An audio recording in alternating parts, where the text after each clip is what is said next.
Very good morning, welcome to first edition. నేను పద్మ. ఇక ఈ రోజు ఏ పేపర్లో ఎలాంటి వార్తలు వచ్చాయో ఒకసారి చూసే ప్రయత్నం అయితే చేద్దాం.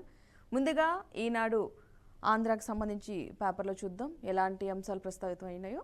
ఆపరేషన్ సింధూర్, పాకిస్తాన్ పిఓకేలోని ఉగ్ర శిబిరాలపై మెరుపు దాడి, మొత్తం 9 స్థావరాలపై విరుచుకుపడ్డ భారత్. పాక్ ఆక్రమిత కాశ్మీర్లోని ఉగ్రవాద శిబిరాలే లక్ష్యంగా భారత్ మంగళవారం అర్ధరాత్రి దాటాక ఆపరేషన్ సింధూర్ పేరుతో విరుచుకుపడింది. అర్ధరాత్రి 1:40 తర్వాత భారత సైన్యం పాక్ పీఓకేలోని స్థావరాలపై నిప్పులు కురిపించింది. భారత్పై దాడికి ప్రణాళికలు రచించిన ఉగ్రవాద శిబిరాలే లక్ష్యంగా ఈ దాడులు చేసినట్లుగా సైన్యం రాత్రి 1:44 ప్రకటన విడుదల చేసింది. మొత్తం 9 ప్రాంతాల్లోని స్థావరాలపై దాడి చేసినట్లుగా వెల్లడించింది. రీసెంట్గా జరిగిన ఇష్యూ మనకి తెలిసిందే. కాశ్మీర్లోని పెహల్గాంలో టూరిస్టుల మీద ఉగ్రవాదులు దాడి చేసి దాదాపు 26 మంది మరణానికి కారణమయ్యారు. ఈ నేపథ్యంలో అటు పాక్కి ఇటు భారత్కి మధ్య యుద్ధం వస్తుంది అని చెప్పేసి ప్రచారం బాగా జరిగింది. యుద్ధం జరిగే సమయం కూడా ఆసన్నమైనట్టు. ఈ నేపథ్యంలోనే ఉగ్రవాద స్థావరాలు ఎక్కడెక్కడ ఉన్నాయి, మొత్తం 9 స్థావరాలపై భారత సైన్యం అయితే విరుచుకుపడినట్టుగా తెలుస్తుంది. నిజంగా ఇది మన భారత ప్రజలకు ఒక శుభవార్తే. 26 మంది మన ప్రజలు, మన దేశానికి సంబంధించిన వారు ప్రాణాలు కోల్పోయారు. ఈరోజు వారి ఆత్మకు కొంతలో కొంత శాంతి చేకూరిందని అనుకోవచ్చు ఈ అంశాన్ని బట్టి. దానికి సంబంధించి మరికొంత సమాచారం ఉంది, చూద్దాం. 2 దేశాల మధ్య ఉద్రిక్తతలు పెరిగేందుకు ఏమాత్రం అవకాశం ఇవ్వని విధంగా మేము కేవలం ఉగ్ర శిబిరాలపైనే దాడి చేశాం, పాకిస్తాన్ సైనిక మౌలిక వసతులను లక్ష్యంగా చేసుకోలేదు అని భారత సైన్యం ప్రకటనలో స్పష్టం చేసింది. పూర్తి ఖచ్చితత్వంలో ఉగ్ర స్థావరాలను టార్గెట్ చేసినట్టుగా తెలుస్తోంది. దాడులకు సంబంధించి పూర్తి వివరాలను త్వరలో వెల్లడిస్తామని రక్షణ శాఖ తెలిపింది. మరోవైపు పాకిస్తాన్ సైతం దాడులను ధృవీకరించింది. పాక్ ఆక్రమిత కాశ్మీర్లోని ముజఫరాబాద్, కోట్లీ తదితర ప్రాంతాల్లో దాడులు జరిగినట్లుగా తెలుస్తోంది. సమయం సందర్భం చూసుకుని భారత దాడులకు ఖచ్చితంగా బదిలిస్తాం, వదిలిపెట్టేది లేదు అని పాకిస్తాన్ పేర్కొంది. దాడుల ఘటనలకు సంబంధించి వీడియోలు సోషల్ మీడియాలో ప్రత్యక్షమయ్యాయి. దాడుల అనంతరం సరిహద్దులోని రాజౌరి, పూంచ్ సెక్టార్లలో పాకిస్తాన్ కాల్పులు ప్రారంభించగా భారత సైన్యం ధీటుగా తిప్పుకొడుతున్నట్లుగా సైనిక వర్గాలైతే తెలిపాయి. యాక్చువల్గా భారత సైన్యం ఎవరైతే ఉగ్రవాదుల స్థావరాలు ఉన్నాయో వాటికి సంబంధించి మాత్రమే ఆ స్థావరాల మీదే మేము విరుచుకుపడడం జరిగింది, పాక్ మీద కాదన్నారు. కానీ అటు పాకిస్తాన్ విషయం మనకి తెలిసిన అంశమే. రివర్స్లో మేము కూడా తీసుకుంటాము, చర్యకు ప్రతిచర్య తీసుకుంటామని చెప్తుంది. కానీ మన దేశం నుంచి భారత సైన్యం స్పష్టంగా చెప్పింది, మేము ఉగ్రవాద శిబిరాలు మాత్రమే టార్గెట్ చేసి దాడులు చేయడం జరిగిందని చెప్పడం జరిగింది. సో ఎలాగా మనకి తెలిసిన అంశమే, పాకిస్తాన్ తన వక్రబుద్ధిని ఎప్పుడు కూడా బయట పెట్టుకుంటూనే ఉంటుంది. ఈ అంశంలో కూడా మరొకసారి బయట పెట్టిందనే అనుకోవాలి. రైట్, ఇక మరొక అంశం చూద్దాం. గాలికి 7 ఏళ్లు జైలు. శ్రీనివాస్ రెడ్డి, రాజగోపాల్ రెడ్డి, మెఫజ్ అలీఖాన్లకు గతంలో జైల్లో ఉన్న కాలం సెక్షన్లో మినహాయింపు. ఓఎంసీ కేసులో తీర్పు వివరించిన సిబిఐ కోర్టు. అనంతపురం జిల్లా ఓబులాపురం అక్రమ మైనింగ్ కేసులో ఎట్టకేలకు నిందితులకు శిక్ష పడింది. ఈ కేసులో నిందితులైన బివి శ్రీనివాసరెడ్డి, అదేవిధంగా గాలి జనార్దన్ రెడ్డి, గనుల శాఖ మాజీ జెడ్ డైరెక్టర్ విడి రాజగోపాల్, గాలి వ్యక్తిగత సహాయకుడు మెఫజ్ అలీఖాన్లకు 7 ఏళ్ల చొప్పున జైలు శిక్ష విధిస్తూ హైదరాబాద్ సిబిఐ కోర్టు మంగళవారం తీర్పు వివరించింది. ఓఎంసీ కంపెనీకి 2 లక్షల జరిమానా విధించింది. సిబిఐ నమోదు చేసిన ఓఎంసీ కేసులో సుదీర్ఘ విచారణ చేపట్టిన న్యాయమూర్తి టి రఘురాం మంగళవారం తీర్పు వెలువరించారు. ప్రధాన నిందితులైన బివి శ్రీనివాసరెడ్డి, గాలి జనార్దన్ రెడ్డి, విడి రాజగోపాల్, మెఫజ్ అలీఖాన్లకు ఒక్కొక్కరికి 7 ఏళ్లు శిక్ష, 20,000 రూపాయల చొప్పున జరిమానా విధించడం జరిగింది. ఈ గాలి జనార్దన్ రెడ్డికి సంబంధించిన ఇష్యూ మనకి ఎప్పటి నుంచో తెలిసిందే. దానికి సంబంధించి మిగిలిన వారిపై కూడా 7 ఏళ్ల శిక్ష విధిస్తూ కోర్టు అయితే తీర్పునిచ్చింది. ఆ అంశాలు ఇక్కడ ప్రస్తావించడం జరిగింది. రైట్, ఇక మరొక అంశం చూద్దాం. ఇక్కడ దేవాదాయ శాఖ సమీక్షలో సీఎం చంద్రబాబు, మంత్రి ఆనం రామనారాయణ రెడ్డి అన్ని ఆలయాలను దశల వారీగా అభివృద్ధి చేయాలి. తొలుత 22 ప్రధాన ముఖ్య ఆలయాలకు మాస్టర్ ప్లాన్లు రూపొందించండి.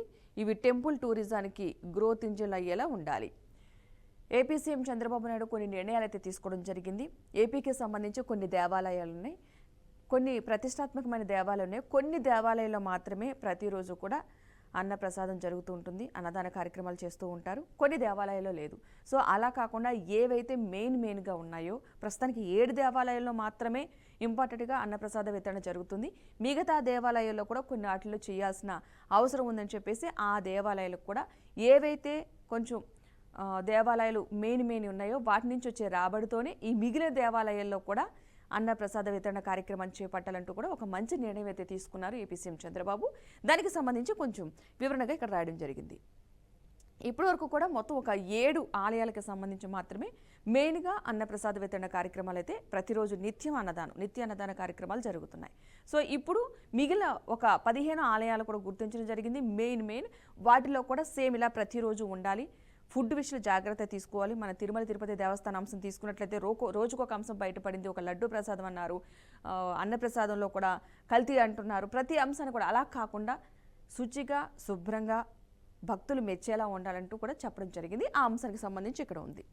బాలాజీ ఆలయ నిర్మాణ నిధి CGFతో అన్ని నియోజకవర్గాల్లో దేవాలయ పనులు, భూముల వాణిజ్య లీజులకు సమగ్ర విధానం తీసుకురండి, 137 ఖాళీలను భర్తీ చేయండి, దేవాదాయ శాఖపై సమీక్షలు సీఎం చంద్రబాబు ఆదేశాలు.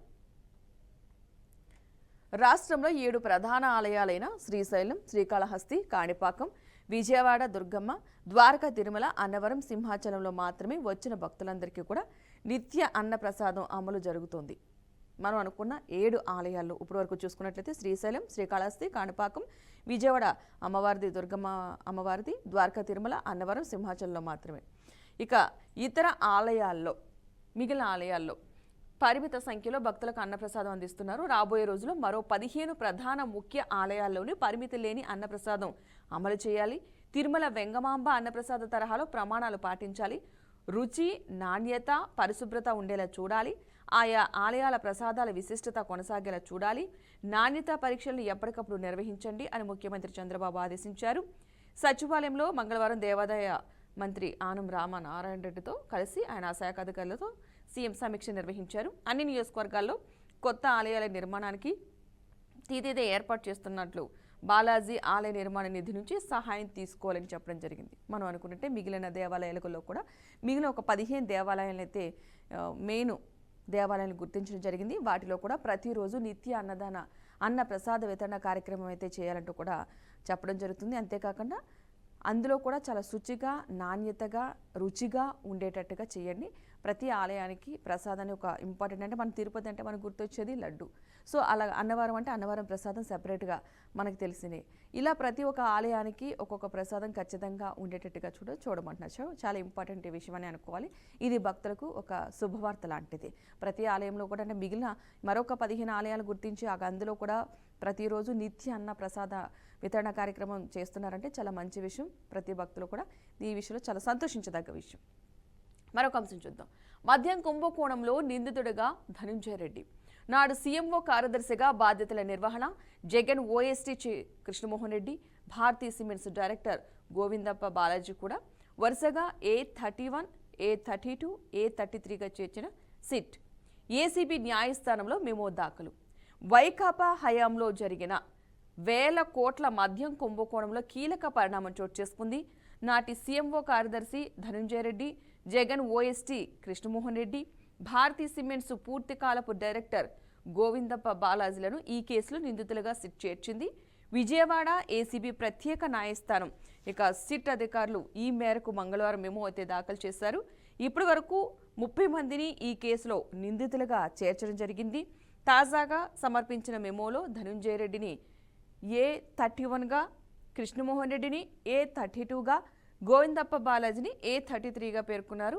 ముడుపుల వసూళ్లకు వీలుగా మద్యం విధానాన్ని సిద్ధం చేయాలనే కుట్రకు రూపకల్పన, ముడుపుల వసూళ్ల నెట్వర్క్ నిర్వహణలో అప్పటి ప్రభుత్వ పెద్దల తరపున కీలక పాత్ర పోషించిన ప్రధాన నిందితుడు A1 రాజ్ కసిరెడ్డి, వైకాపా ఎంపీ పెద్దిరెడ్డి మిథున్ రెడ్డి, ఆ పార్టీ మాజీ నేత వి విజయసాయిరెడ్డి తదితరులతో కలిసి ఈ ముగ్గురు కుంభకోణంలో అన్ని స్థాయిల్లోనూ భాగస్వాములయ్యారని, మద్యం సిండికేట్లో వీరిది ప్రధాన పాత్రనని సిట్ ఇప్పటికే గుర్తించడం జరిగింది. ఇప్పటి వరకు అరెస్టైన 4 నిందితుల రిమాండ్ రిపోర్ట్లోనూ కుంభకోణంలోనూ ధనుంజయ రెడ్డి, కృష్ణమోహన్ రెడ్డి, గోవిందప్ప బాలాజీల ప్రమేయం గురించి సిట్ స్పష్టంగా వెల్లడించింది. ఈ ముగ్గురు సాక్షులను కేసు దర్యాప్తును ప్రభావితం చేసే అవకాశం ఉండటంతో వారిని నిందితులుగా చేర్చడం జరిగింది. అత్యధికంగా ఆర్డర్లు కట్టబెట్టిన మద్యం సరఫరా కంపెనీలు, డిస్టిలరీల నుంచి రాజ్ కసిరెడ్డి బృందం ప్రతి నెల 50 నుంచి 60 కోట్ల మేర ముడుపులు వసూలు చేసి కృష్ణమోహన్ రెడ్డి, గోవిందప్ప బాలాజీ ద్వారా నాటి సీఎం జగన్కు చేర్చారని ఇప్పటికే సిట్ దర్యాప్తులో గుర్తించింది. అప్పట్లో సీఎంఓలో కార్యదర్శిగా పనిచేసిన ఐఏఎస్ అధికారి ధనంజయ రెడ్డి కూడా ఈ మద్యం సిండికేట్లో భాగస్వామియేనని సిట్ అయితే తేల్చింది. ముడుపులతో అతడికి సంబంధాలు ఉన్నట్టుగా కూడా గుర్తించింది. రైట్, ఇంకా ఏపీకి సంబంధించిన మద్యం కుంభకోణం అంశం అయితే తెరపైకి వచ్చింది. దీంట్లో ప్రధాన నిందితులుగా ఉన్న ముగ్గురిని, అంటే గత ప్రభుత్వ హయాంలో జరిగిన అప్పుడు మద్యం కుంభకోణంలో ఎవరి పాత్ర మెయిన్గా ఉందో వారందరినీ కూడా సిట్ విచారణకైతే ఆదేశాలు జారీ చేసినట్టుగా తెలుస్తుంది. వీళ్ళందరినీ విచారిస్తే కనుక నిజాలు అప్పట్లో ఏం జరిగింది, ఈ మద్యం కుంభకోణానికి సూత్రధారులు, పాత్రధారుల అంశాలు కూడా ఒక్కొక్కటి కూడా బయటకు వస్తున్నాయి. ఇక మరికొన్ని రోజుల్లో ఈ అంశానికి సంబంధించి మరింత వివరాలు వచ్చే అవకాశం ఉంది. దానికి సంబంధించిన వార్తని ఇక్కడ ప్రచురితం చేయడం జరిగింది. సో దాన్ని మనం ఇక్కడ చూస్తాం. నెక్స్ట్ మనం మరొక అంశాన్ని చూసే విధంగా చూద్దాం. రైట్, లా వర్సిటీకి 55 ఎకరాలు, రాజధాని కేటాయింపులో క్వాంటమ్ వ్యాలీకి 50 ఎకరాలు, బసవతారకం క్యాన్సర్ ఇన్స్టిట్యూట్ ఆధ్వర్యంలో వైద్య కళాశాల, మొత్తం 7 సంస్థలకు 113.96 ఎకరాలు కేటాయింపు, మంత్రివర్గ ఉపసంఘం నిర్ణయాలు. ఏపీకి సంబంధించి రాజధానిగా అమరావతిని నిర్ణయించడం జరిగింది. అక్కడ అమరావతిలో అభివృద్ధి పదంగా, అంటే ఎలాంటి అభివృద్ధి చేయాలి అనే అంశానికి సంబంధించి కూడా కొన్ని లెక్కలు వేయడం జరిగింది. ఇప్పుడున్న కొంతమంది అమరావతి కోసం రైతులు భూములు ఇవ్వడం కూడా జరిగింది. ఉన్న భూముల్ని ఒక్కొక్క దాన్ని డివైడ్ చేస్తున్నారు. దేనికి ఎన్ని ఎకరాలు వాడాలి అనే అంశాన్ని ఇక్కడ ప్రస్తావించడం జరిగింది. దానికి సంబంధించి అతి త్వరలో మరొక అంశం చూడొచ్చు. ఇక్కడ మనం క్వాంటమ్ వ్యాలీకి 50 ఎకరాలు, బసవతారకం క్యాన్సర్ ఇన్స్టిట్యూట్ ఆధ్వర్యంలో వైద్య కళాశాల. హైదరాబాద్లో బసవతారకం క్యాన్సర్ హాస్పిటల్ ఎంత ఫేమస్ మనకు అందరికీ తెలిసిందే. ఎంతోమంది రోగులు అక్కడ క్యాన్సర్ పేషెంట్లు చికిత్స పొందుతున్నారు. అదేవిధంగా అదే తరహాలో ఏపీలో కూడా ఒక బసవతారకం ఇన్స్టిట్యూట్ను కూడా ఏర్పాటు చేయాలని ఆలోచన చేస్తున్నారు, వైద్య కళాశాలని. సో అది ఒక మంచి విషయం. ఎందుకంటే చుట్టుపక్కల ప్రాంతాల వారు, పక్క రాష్ట్రాల వారు కూడా ఈ హైదరాబాద్లో, తెలంగాణలో ఉన్నటువంటి బసవతారకం హాస్పిటల్కి రావడం జరుగుతుంది క్యాన్సర్ పేషెంట్స్. సో ఏపీలో కూడా ఇది ఏర్పాటు చేస్తే కనుక కొంతవరకు అక్కడ వాళ్ళు రిలాక్స్ అవ్వచ్చు. అంతే, అక్కడి నుంచి ఇక్కడికి రావాలంటే చాలా కష్టంతో కూడుకున్న పని. అక్కడ ఏర్పాటు చేయడం వల్ల అక్కడ ఉన్న ప్రజలకి చాలా మంచి శుభవార్త అవుతుంది. అతి త్వరలో కూడా ఇది అమలయ్యే దిశగా అయితే ప్రయత్నాలు చేస్తున్నారు. సో దానికి సంబంధించిన అంశం ఇక్కడ ప్రస్తావించబడింది. రాజధాని అమరావతిలో bar council of India BCI trust ఆధ్వర్యంలో జాతీయ న్యాయ విశ్వవిద్యాలయం ఏర్పాటుకు రాష్ట్ర ప్రభుత్వం 55 ఎకరాలు కేటాయించింది. రాజధానిలో భూ కేటాయింపులపై ఏర్పాటైన మంత్రివర్గ ఉపసంఘం సమావేశం మంగళవారం సచివాలయంలో జరిగింది. లా యూనివర్సిటీ సహా 7 సంస్థలకు మొత్తం 113.96 ఎకరాల భూమి కేటాయిస్తూ ఉపసంఘం అయితే నిర్ణయం తీసుకుంది. రాష్ట్ర ప్రభుత్వం ప్రతిష్టాత్మకంగా చేపడుతున్న క్వాంటమ్ వ్యాలీ ప్రాజెక్టుకు 50 ఎకరాలు కేటాయించింది. నందమూరి బసవతారకం క్యాన్సర్ ఇన్స్టిట్యూట్తో పాటు వైద్య కళాశాలను ఏర్పాటు చేసేందుకు ముందుకు రావడంతో గతంలో ఇచ్చిన 15 ఎకరాలకు అదనంగా మరో 6 ఎకరాలు ఇచ్చింది. ఆదాయ పన్ను శాఖ కార్యాలయ నిర్మాణానికి 0.78 ఎకరాలు, ఇండియన్ రెడ్ క్రాస్ సొసైటీకి 0.78 ఎకరాలు కేటాయించడం జరిగింది. సో గతంలో ఒక 15 ఎకరాలు ఇవ్వడం జరిగింది ఈ బసవతారకం ఇన్స్టిట్యూట్ కింద పెట్టడానికి హాస్పిటల్కి సంబంధించి. దానికి అదనంగా మరొక 6 ఎకరాలు కూడా ఇవ్వడం జరిగింది. సో అతి త్వరలో అతి పెద్దగా కూడా ఒక బసవతారకం క్యాన్సర్ ఇన్స్టిట్యూట్, ఒక వైద్య కళాశాలను అయితే అక్కడ నిర్మించబోతున్నారు. సీడ్ యాక్సెస్ రోడ్ 2వ దశకు అనుమతి. రాజధానిలోని సీడ్ యాక్సెస్ రోడ్డు 2వ దశలో భాగంగా ప్రకాశం బ్యారేజ్ నుంచి మణిపాల్ ఆసుపత్రి వరకు 3.5 కిలోమీటర్ల మేర నిర్మాణానికి టెండర్లు పిలిచేందుకు అథారిటీ పచ్చజెండా ఊపింది. ఈ 3.5 కిలోమీటర్ల మార్గంలో 1.5 కిలోమీటర్ల మేర ఎలివేటెడ్ రోడ్డు ఉంటుంది. ఈ 15 రహదారిని జాతీయ రహదారితో అనుసంధానించేందుకు 3.98 కిలోమీటర్ల నిర్మాణానికి 70 కోట్లతో పిలిచిన టెండర్లకు ఆమోదం తెలిపింది. ఈ 13 రహదారిని జాతీయ రహదారితో అనుసంధానించేందుకు 4.10 కిలోమీటర్ల నిర్మాణానికి 384.78 కోట్లతో పిలిచిన టెండర్లకు ఆమోదం అయితే తెలిపింది.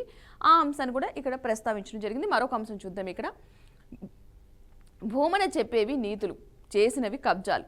తిరుపతి మంగళంలో 7.30 ఎకరాల ప్రభుత్వ భూమి ఆక్రమణ. తిరుచానూరులో ఈనాం నదీ భూమి 9 ఎకరాలు, వాటి విలువ 150 కోట్లు పైమాటే. ప్రభుత్వానికి విజిలెన్స్ అండ్ ఎన్ఫోర్స్మెంట్ నివేదిక విచారణకు ఆదేశించిన మంత్రి సత్యప్రసాద్ 2 సార్లు తీతీదే బోర్డు చైర్మన్గా 2 సార్లు తిరుపతి ఎమ్మెల్యేగా ఒకసారి తుడా చైర్మన్గా పనిచేసిన భూమన కరుణాకర్ రెడ్డి అధికారాన్ని అడ్డం పెట్టుకుని అనేక అరాచకాలు అక్రమాలకు పాల్పడుతున్నారన్న ఆరోపణలు ఉన్నాయి. వైకాపా ప్రభుత్వ హయాంలో తిరుపతి ఎమ్మెల్యేగా తీతీదే బోర్డు చైర్మన్గా ఏకకాలంలో జోడు పదులు నిర్వహించినప్పుడు ప్రభుత్వ భూముల్ని నదీ పరివాహక ప్రాంతాల్లోని భూములను కబ్జా చేశారనే ఆరోపణలు కూడా ఉన్నాయి. ఈ ఆరోపణలపై విజిలెన్స్ అండ్ ఎన్ఫోర్స్మెంట్ దర్యాప్తులో విస్తుగొల్పే విషయాలు బయటకు వచ్చాయి. తిరుపతిలో 16.30 ఎకరాల ప్రభుత్వ ఇనాం భూముల్ని సర్వముఖి పరివాహక ప్రాంతాల్ని ఆక్రమించినట్లుగా విజిలెన్స్ నిగ్గు తేల్చింది. 3.07 ఎకరాల ప్రైవేటు భూమిని కబ్జా చేసినట్లు పేర్కొంది. ఆ భూముల బహిరంగ మార్కెట్ విలువ 150 కోట్లకు పైనే ఉంటుందని అనధికారిక అంచనా.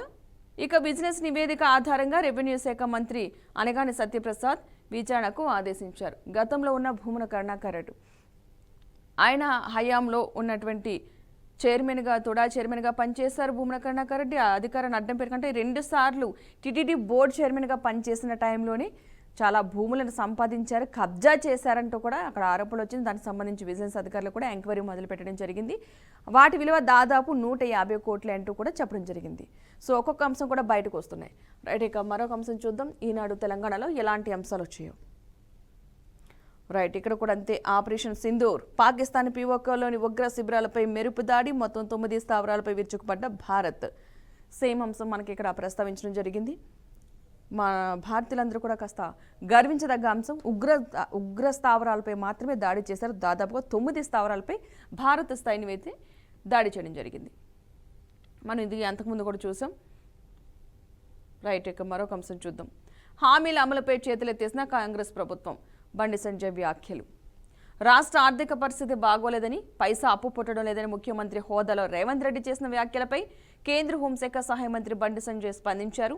ముఖ్యమంత్రి మాటలను బట్టి చూస్తుంటే ఎన్నికల్లో ప్రజలకు ఇచ్చిన హామీలు అమలు చేయలేమని సంకేతాలు ఇవ్వడమేనని అన్నారు. మంగళవారం రాజన్న సిరిసిల్ల జిల్లా ఎల్లారెడ్డిపేటలో ఏర్పాటు చేసిన కార్యకర్తల సమావేశంలో బండి సంజయ్ మాట్లాడారు. రాష్ట్ర ప్రజలందరికీ కుటుంబ పెద్దగా వ్యవహరించాల్సిన ముఖ్యమంత్రి ఏమీ చేయలేని స్థితిలో ఉన్నారని మాట్లాడడం సరికాదని ఆయన విమర్శించారు. ఈ వ్యాఖ్యలతో కాంగ్రెస్ ఎమ్మెల్యేలకు తమ భవిష్యత్తు ఏమిటనే భయం తలెత్తుతుందని పేర్కొన్నారు.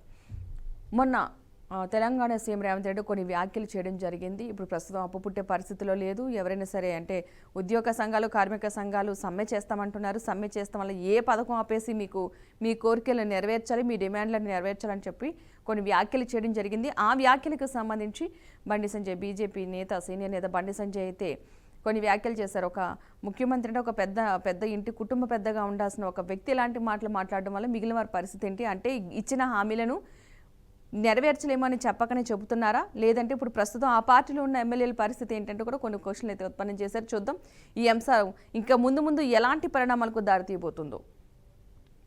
సుప్రీం జడ్జీల ఆస్తుల వెల్లడి, మరొక అంశం కూడా ఇక్కడ రావడం జరిగింది. సిజే జస్టిస్ కన్నాకు 55.75 లక్షల ఎఫ్టీలు, జీపీఎఫ్లో 1.77 కోట్లు, జస్టిస్ బిఆర్ గవాయ్కు మహారాష్ట్రలో వ్యవసాయ భూములు. న్యాయ వ్యవస్థలో పారదర్శకతను పెంపొందించే చర్యలో భాగంగా జడ్జీల ఆస్తుల వివరాలను సుప్రీంకోర్టు వెల్లడించింది. జడ్జీలకు, న్యాయమూర్తులకు ఎంతెంత ఆస్తులు ఉన్నాయో అవన్నీ కూడా బహిర్గతంగా చెప్పాలంటూ కూడా సుప్రీంకోర్టు చెప్పడం జరిగింది. ఈ విధంగానే ఒక్కొక్కరు ఆస్తులు కూడా మనకి అంటే వెబ్సైట్లో పెట్టడం జరుగుతుంది. అలాగే కొంతమంది ఆస్తులు ప్రస్తుతం అయితే పెట్టడం జరిగింది. దాని వివరాలు ఈ విధంగా ఉన్నాయి. న్యాయ వ్యవస్థలో పారదర్శకతను పెంపొందించే చర్యల్లో భాగంగా జడ్జీల ఆస్తుల వివరాలను సుప్రీంకోర్టు వెల్లడించింది. న్యాయమూర్తులు స్వయంగా అందజేసిన ఆస్తుల వివరాలను సర్వోన్నత న్యాయస్థానం తన వెబ్సైట్ ద్వారా ప్రజలకు అందుబాటులో ఉంచింది. సుప్రీంకోర్టులో మొత్తం 33 మంది న్యాయమూర్తులు ఉండగా 21 మంది జడ్జీలు తమ ఆస్తుల వివరాలను వెల్లడించారు. మొత్తం టోటల్గా 33 మంది ఉన్నారు. 21 మంది ఆస్తులు కూడా వెల్లడించడం జరిగింది. దానికి సంబంధించిన అంశం. భారత ప్రధాన న్యాయమూర్తి సిజే జస్టిస్ సంజీవ్ ఖన్నాకు 55.75 లక్షల ఫిక్స్డ్ డిపాజిట్, 14,000 విలువైన షేర్లు, పబ్లిక్ ప్రావిడెంట్ ఫండ్ అందులో 1.06 కోట్లు, జనరల్ ప్రావిడెంట్ ఫండ్లో 1.77 కోట్లు, 29,625 వార్షిక ప్రీమియం చెల్లిస్తున్న ఎల్ఐసి మనీ బ్యాక్ పాలసీ ఉన్నాయి. స్థిరాస్తులు దక్షిణ ఢిల్లీలో ఫ్లాట్, కామన్వెల్త్ గేమ్స్ విలేజ్లో 2,446 చదరపు అడుగుల విస్తీర్ణం గల ఫ్లాట్, గురుగ్రామ్లోని సిస్పాల్లో బీహార్లో నిర్మించిన అపార్ట్మెంట్లో 56% వాటా, హిమాచల్ ప్రదేశ్లోని డెల్హౌసీలో ఇల్లు, భూములు వాటాలున్నాయి. చరాస్తుల్లో 250 గ్రాముల బంగారం, 2 కిలోల వెండి, మారుతి షిఫ్ట్ కారు ఉన్నాయి. ఈ నెల 13న జస్టిస్ సంజీవ్ ఖన్నా పదవీ విరమణ చేయనున్న విషయం కూడా తెలిసిందే. ఇలా ఒక్కొక్కరి ఆస్తులు కూడా వెల్లడించడం జరుగుతుంది. వెబ్సైట్లో పెట్టడం వల్ల ప్రజలకు అందుబాటులో, అంటే ఎవరి ఆస్తులు ఎంత ఉన్నాయి, అంటే న్యాయంగా సంపాదిస్తున్నారు, అన్యాయంగా కాదు అని చెప్పకనే ప్రజలకు తెలియాలి. వీళ్ళు అన్యాయం చేయట్లేదంటే చట్టబద్ధంగా న్యాయబద్ధంగా వారి వృత్తిని వారు కొనసాగిస్తున్నారు, ఎవరికి అన్యాయం కాదు, ఏది అక్రమంగా సంపాదించింది కాదు అని చెప్పకనే చెప్తున్నారు. ఇలా ఆస్తులు వివరించడం వల్ల మాకు ఇన్ని ఆస్తులు, అంటే వాళ్ళు సంపాదించిన ఆస్తుల వివరాలు తెలియజేస్తున్నారంటేనే అర్థమవుతుంది ఎంత న్యాయపరంగా ఉంటున్నారు, ఎంత న్యాయపరంగా ఉండమంటున్నారు అన్న అంశం కూడా ఇక్కడ బయటకు వస్తుంది. రైట్, ఇక మరొక అంశం చూద్దాం. సీఎం రేవంత్కు అధిష్టానం పిలుపు. భట్టి ఉత్తమ్, మహేష్లతో కలిసి నేడు ఢిల్లీకి పయనం, మంత్రివర్గ విస్తరణ కోసమంటూ ఊహాగానాలు. ముఖ్యమంత్రి రేవంత్ రెడ్డి సహా ముఖ్య నేతలను బుధవారం ఢిల్లీకి రావాలంటూ కాంగ్రెస్ అధిష్టానం ఆహ్వానించినట్లుగా తెలుస్తోంది. ఈ మేరకు సీఎం రేవంత్, ఉప ముఖ్యమంత్రి భట్టి విక్రమార్క, నీటిపారుదల శాఖ మంత్రి ఉత్తమ్ కుమార్ రెడ్డి, పీసీసీ అధ్యక్షుడు మహేష్ కుమార్ గౌడ్తో కలిసి బుధవారం ఢిల్లీకి వెళ్ళినట్లు, అంటే ఈరోజు వెళ్తున్నట్టుగా తెలుస్తోంది. అధిష్టానం నుంచి అకస్మాత్తుగా వచ్చిన పిలుపు కావడంతో చాలా కాలంగా పెండింగ్లో ఉన్న మంత్రివర్గ విస్తరణపై నిర్ణయం తీసుకునే అవకాశం ఉందని కాంగ్రెస్ వర్గాలు అయితే భావిస్తున్నాయి. చూద్దాం. అంటే ఈరోజు CM, deputy CM Uttam Kumar Reddy, అదేవిధంగా పీసీసీ చీఫ్ మహేష్ కుమార్తో పాటుగా వీళ్ళందరూ కూడా ఢిల్లీ వెళ్తున్నారు. కాబట్టి మంత్రివర్గ విస్తరణలో ఏమైనా మార్పులు చేర్పుల గురించి ఈ సమావేశంలో నిర్ణయాలు తీసుకుంటారా, వచ్చిన తర్వాత వివరించడం జరుగుతుంది. ఎలాంటి నిర్ణయాలు తీసుకున్నారు, అసలు ఏ అంశాల మీద చర్చలు జరిగినాయో కూడా తేలనుంది. రైట్, ఈ అంశానికి సంబంధించి ఇక్కడ ప్రస్తావించడం జరిగింది. రైట్, ఇక మరొక అంశం చూసినట్లయితే కనుక రేవంత్ పరిపాలన చేత కాకపోతే తప్పుకోండి. అది మనం మాట్లాడుకున్నట్టే. రేవంత్ కొన్ని వ్యాఖ్యలు చేశారు తెలంగాణ సీఎం రేవంత్ రెడ్డి. ఆ వ్యాఖ్యలకు సంబంధించి అటు బీఆర్ఎస్ మాజీ మంత్రి కేటీఆర్ కొన్ని వ్యాఖ్యలు అయితే చేయడం జరిగింది. సీఎం పదవికి రాజీనామా చేయండి, హామీల అమలుకు లేని పైసలు అందాల పోటీలకు ఉన్నాయా, తెలంగాణ ప్రతిష్ట దెబ్బతినేలా మాట్లాడితే సహించం. ముఖ్యమంత్రిపై కేటీఆర్ మండిపాటు. ఇచ్చిన హామీలు అమలు చేసేందుకు పైసలు లేవు, కానీ అందాల పోటీల నిర్వహణకు డబ్బులున్నాయా, పరిపాలన చేత కాకపోతే తప్పుకోండి, సీఎం పదవికి రాజీనామా చేయండి, అంతేకాని తెలంగాణ ప్రతిష్టను దెబ్బతీసేలా మాట్లాడితే సహించం. బారాస పార్టీని మమ్మల్ని తిట్టినా భరించం, కేసీఆర్ని దూషిస్తే చూస్తూ ఊరుకోమని సీఎం రేవంత్ రెడ్డిపై మాజీ మంత్రి కేటీఆర్ మండిపడ్డారు. అనా పైసా అప్పు పుట్టడం లేదంటూ సీఎం చేసిన వ్యాఖ్యలపై తెలంగాణ భవన్లో మంగళవారం ఆయన విలేకరుల సమావేశాన్ని ఏర్పాటు చేసి ప్రతిస్పందించడం జరిగింది. అందాల పోటీలు అంటే మిస్ వరల్డ్ పోటీలు పెట్టడానికి ఉన్న డబ్బులు ఉన్నాయి, కానీ మీ దగ్గర డబ్బులు లేవు, పైసా అప్పు పుట్టడం లేదంటున్నారు. ఇవి పెట్టడానికి అయితే డబ్బులు వస్తున్నాయా, ఉద్యోగ సంఘాలు, కార్మిక సంఘాలు వాళ్ళ డిమాండ్లకు డబ్బులు రావట్లేదా అంటూ కూడా వ్యాఖ్యలు ప్రతిపక్ష హోదాలో ఉన్న బీఆర్ఎస్ పార్టీకి సంబంధించి కేటీఆర్ అయితే వ్యాఖ్యలు చేయడం జరిగింది. చేత కాకపోతే దిగిపోండి కూడా వ్యాఖ్యలు అయితే జరిగింది. మనం ఎప్పుడు చూస్తుందే అధికార ప్రతిపక్షాల మధ్య మాటల యుద్ధం ప్రతిరోజు కూడా కొనసాగుతూనే ఉంటుంది. దానికి సంబంధించిన అంశాలు ఇక్కడ ప్రస్తావించబడింది. రైట్, ఇక మనం ఏబిఎన్ ఆంధ్రకి ఒకసారి చూద్దాం. దీనికి సంబంధించి కూడా ఒక అంశం ప్రస్తావించడం జరిగింది. గాలికి 7 ఏళ్లు జైలు, ఓబులాపురం గనుల అక్రమ తవ్వకాలో గాలి జనార్దన్ రెడ్డి దోషే. ఇది చాలా కాలం నుంచి కూడా మనకి ఇది కంటిన్యూ అవుతున్న అంశమే. గాలి జనార్దన్ రెడ్డి ఆస్తులకు సంబంధించి మైనింగ్ తవ్వకాల అక్రమ తవ్వకాల్లో గాలి జనార్దన్ రెడ్డి దోషి అని తేలడం జరిగింది. 14 ఏళ్ల విచారణ తర్వాత సిబిఐ న్యాయస్థానం అయితే తీర్పు ఇవ్వడం జరిగింది. అంటే దాదాపు ఈ కేసు 14 ఏళ్ల నుంచి కూడా కంటిన్యూగా అవుతూనే ఉంది. సో దానికి సంబంధించిన అంశమే. మరో ముగ్గురికి ఆయనతో పాటు 7 ఏళ్లు కారాగారం. గాలి జనార్దన్ రెడ్డికి 7 ఏళ్లు శిక్ష పడింది. ఆయనతో పాటు మరో ముగ్గురికి కూడా 7 ఏళ్లు శిక్ష పడినట్టుగా తెలుస్తోంది. నిర్దోషులుగా సబితా ఇంద్రారెడ్డి, మాజీ ఐఏఎస్ కృపానందం తన ప్రజాసేవను గుర్తించి తన వయసును పరిగణలోకి తీసుకుని శిక్ష తగ్గించాలని జడ్జిని అభ్యర్థించిన గాలి, ఆరోపణలు రుజువయ్యాయి, మీకు యావజ్జీవం ఎందుకు విధించకూడదు అని ప్రశ్నించిన న్యాయమూర్తి. అటు గాలి జనార్దన్ రెడ్డి కూడా వయసు రీత్యా నన్ను కొంచెం ఆలోచించమని చెప్పడం జరిగింది, కానీ మీకు యావజ్జీవం ఎందుకు విధించకూడదు అంటూ కూడా అటు న్యాయమూర్తి కూడా ప్రశ్నించడం జరిగింది. తీర్పు వెలువడగానే చెంచలగూడకు గాలి తరలింపు, జైలు శిక్ష నేపథ్యంలో గాలి ఎమ్మెల్యే పదవికి గండం, ఓబులాపురంతో అప్పట్లోనే ఖజానాకు 884 కోట్ల నష్టం. కన్నీళ్లతో కోర్టు మెట్లెక్క న్యాయం గెలిచింది, తీర్పుపై సబిత హర్షం. ఉమ్మడి ఆంధ్రప్రదేశ్లో సంచలనం సృష్టించిన ఓబులాపురం ఇనుప ఖనిజం గనుల అక్రమ తవ్వకాల కేసులో mining mafia don Karnataka MLA Gali Janardhan రెడ్డిని సిబిఐ ప్రత్యేక న్యాయస్థానం దోషిగా నిర్ధారించింది.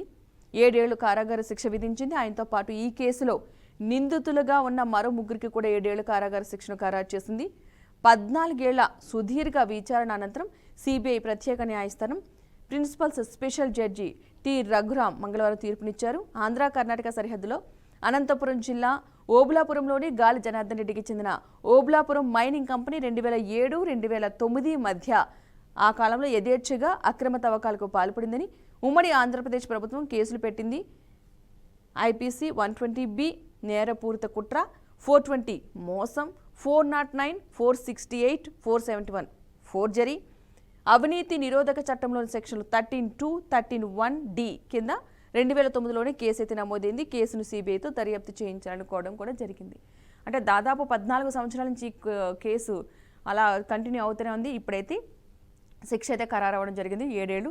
తనతో పాటుగా మరొక ముగ్గురు, గాలి జనార్దన్ రెడ్డితో పాటుగా మరొక ముగ్గురు కూడా 7 ఏళ్లు శిక్ష పడడం జరిగింది. ఆ అంశాన్ని ఇక్కడ ప్రస్తావించడం జరిగింది. రైట్, ఇక మరొక అంశం చూద్దాం. ఇక్కడ యుద్ధ సన్నద్ధతకు సైరన్, లష్కరే భూభాగంలోది కాదా? ఉగ్రదాడిపై మీ ప్రమేయం లేదా? మీ తప్పులు కప్పిపుచ్చుకోవద్దు. పాక్ తీరుపై ఇప్పుడు జరిగిన ఐరాస భద్రతా మండలి సభ్యులు. పహల్గాంపై ఉగ్రవాద దాడి సహా అణు క్షిపణి హెచ్చరికలపై నిలదీత. భారత్పై దుష్ప్రచారం చేయబోయి చివాట్లు తిన్న దాయాది దేశం. కేంద్ర హోంశాఖ ఆదేశాల మేరకు దేశవ్యాప్తంగా 244 జిల్లాల్లో మాక్ డ్రిల్ నిర్వహణకు రంగం సిద్ధం. తెలుగు రాష్ట్రాల్లో హైదరాబాద్, విశాఖ, బాపట్లలో ఎయిర్ రైడ్, సైరన్లు, క్రాష్, బ్లాకౌట్లు, పౌర శిక్షణ, తరలింపు చర్యలతో ప్రజల్లో అవగాహన పెంపు, యుద్ధం వస్తే ఎలా వ్యవహరించాలో నేర్పే ప్రక్రియ. 1971 తర్వాత మాక్ డ్రిల్ నిర్వహించడం ఇదే. విశాఖ, బాపట్లలో ఆపరేషన్ అభ్యాస్, పాక్ ప్రతిదాడి చేస్తే ఏం చేయాలో వివరణ. సాయంత్రం 4 గంటల నుంచి 4:30 గంటల దాకా ఈ మాక్ డ్రిల్ అయితే నిర్వహిస్తున్నారు. పహల్గాం ఉగ్రదాడి అనంతరం పాక్తో పెరుగుతున్న ఉద్రిక్తత నేపథ్యంలో కేంద్ర ఆదేశాల మేరకు బుధవారం దేశవ్యాప్తంగా పౌరుల భద్రతా సన్నద్ధతను పరీక్షించేందుకు మాక్ డ్రిల్స్ నిర్వహణకు రంగం సిద్ధమైంది. యుద్ధం అంటూ మొదలైతే 33 రాష్ట్రాలు, కేంద్రపాలిత ప్రాంతాల్లో దాడులకు గురయ్యే ప్రమాదం ఉన్న 244 జిల్లాల్లోని అత్యంత సున్నితమైన 259 ప్రాంతాల్లో వీటిని నిర్వహించనున్నారు. వాటిలో తెలంగాణలో హైదరాబాద్, ఏపీలో విశాఖ, బాపట్ల ఉన్నాయి. కేంద్ర హోంశాఖ కార్యదర్శి గోవింద్ మోహన్ నేతృత్వంలో ఈ మాక్ డ్రిల్ నిర్వహణకు సంబంధించి మంగళవారం అత్యున్నత న్యాయస్థాన సమావేశం జరిగింది. అత్యంత కీలక స్థానాల్లో విధులు నిర్వహిస్తున్న పలువురు ఐఏఎస్, ఐపీఎస్ అధికారులు ఈ భేటీలో పాల్గొని చర్చించడం కూడా జరిగింది. అంటే యాక్చువల్గా దీనికి సంబంధించి మాక్ డ్రిల్ కూడా ఏర్పాటు చేయడం జరిగింది. అంటే మెయిన్ సిటీస్ కేటగిరీ 2 కింద తీసుకోవడం జరిగింది. కేటగిరీ 2లో హైదరాబాద్, విశాఖ రావడం జరిగింది. వాటికి సంబంధించి ఈరోజు సాయంత్రం 4 గంటలకి ఈ 2 ప్రాంతాల్లో కూడా కొన్ని ఏరియాస్లో అయితే సెలెక్ట్ చేయడం జరిగింది.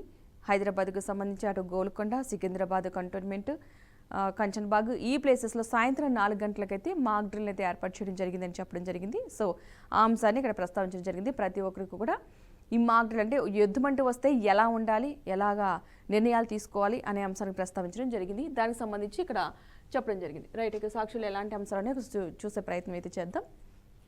సేమ్ దీంట్లో కూడా అంతే, మనకి పాక్లోని ఉగ్ర శిబిరాలపై భారత్ దాడి, ఇదే అంశాన్ని కూడా ఇక్కడ ప్రస్తావించడం జరిగింది. పహల్గాం దాడికి ప్రత్యేకంగా ఆపరేషన్ సింధూర్తో విరుచుకుపడిన భారత సైన్యం. ఈ దాడికి సంబంధించి మన భారత్ పెట్టింది ఆపరేషన్ సింధూర్ పేరుతో భారత సైన్యం అయితే విరుచుకుపడింది. 9 ప్రాంతాలు ఉగ్ర దాడి స్థావరాలకు సంబంధించి అయితే దాడికి సంబంధించి 9 స్థావరాలపై దాడి చేసినట్టుగా తెలుస్తుంది. మొత్తంగా దానికి సంబంధించిన అంశాన్ని ఇక్కడ ప్రతి ఒక్క పేపర్లో కూడా ప్రస్తావించడం జరిగింది. సో ఇది వాళ్ళ ప్రతి పేపర్లోనూ కూడా హైలైట్ పాయింట్స్. ఇది వాళ్ళ first edition. Keep watching BRK news, Telugu సత్తా.